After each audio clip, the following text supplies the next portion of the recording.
So this past Thursday, the House passed the newest version of TrumpCare, known as the American Healthcare Act. Over the past couple of months, there's been previous versions of this healthcare bill, but they didn't go for a vote because the Republicans didn't think they had enough votes to pass the bill. There are too many moderate Republicans and too many far-right Republicans that didn't support this bill.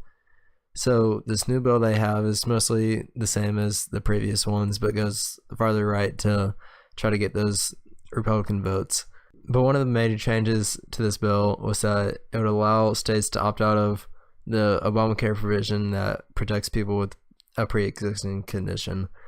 So it used to be if you had a pre-existing condition, the health insurance companies wouldn't be able to deny you coverage. This new bill would allow states to opt out of this provision, but if they do opt out of it, the insurers would have to set up high-risk insurance plans known as high-risk pools, which basically means that the individuals would be able to get insurance even if they had a disease and a pre-existing condition, but they would have to be put into these high-risk pools, which are just insanely expensive, and many states have a lifetime cap of about $1 million.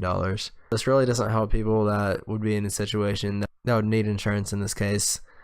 Most of the people in this situation, where they have a disease that has to be treated, are not well off financially, and just most of them are poor and can't afford the treatment that they need to keep themselves alive.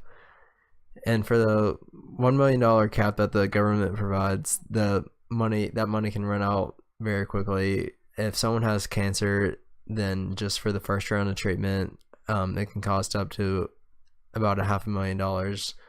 So just treatment for deadly diseases like this can be crazy expensive, and that $1 million cap can just run out super quick.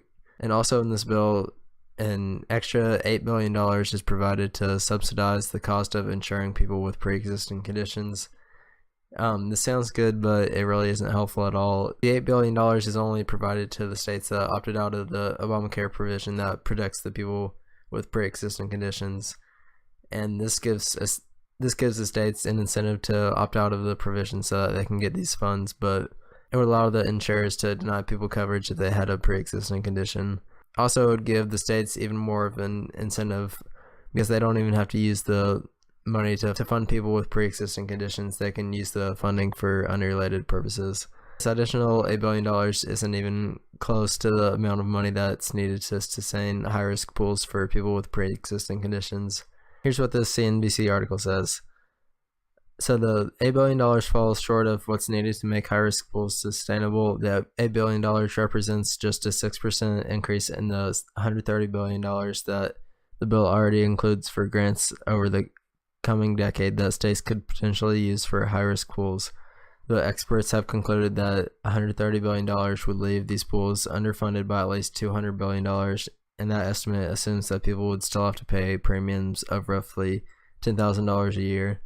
And over 10 years, the $8 billion increase wouldn't even fill the funding shortfall for Michigan and Missouri, much less nationwide. Moreover, not all of the $130 billion would likely go to high-risk pools, as states can use these funds for a variety of purposes unrelated to people with pre-existing conditions, and the House bill provides no such funding whatsoever after 2026. Lastly, this bill hasn't really had time for studies to be done about it, which is why the Republicans are trying to push it through Congress right now.